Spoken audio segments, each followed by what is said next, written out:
Yan. Photo muna po, photo ops.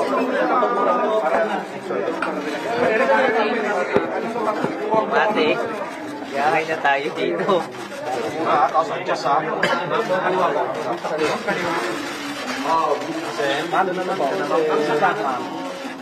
Ma'am, gitna po. Gitna. Okay. Madali lang po yan. Ma'am, saka kaliwa.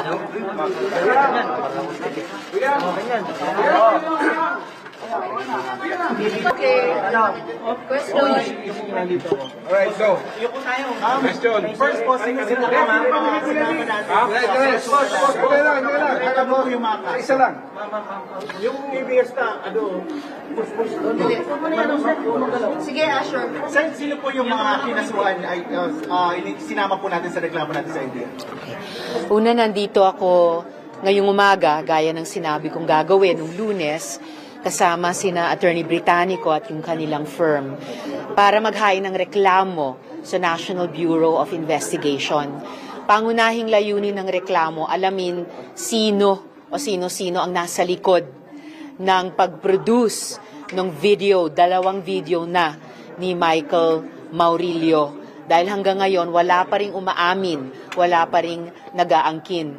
At pangalawa, para imbestigahan din sa pamamagitan ng reklamo ito, yung mga vlogger na pinamumudmod at dinadagdagan pa ang mga kasinungalingang nakalagay sa mga video ni Michael Maurilio. Kabilang po dyan, sina Crisette Chu, Jay Sonza, Sas Sasot, Trixie Cruz Angeles, Banat Bay at iba pa. So abangan po natin ang progress nitong investigasyon.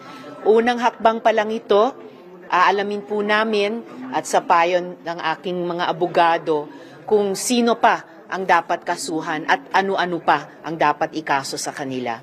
Initially, Senator, ang pinal niyo po ay perjury po ba o meron po libel din? Batay sa payo ng aking mga abogado, cyber libel ang appropriate na ireklamo dito.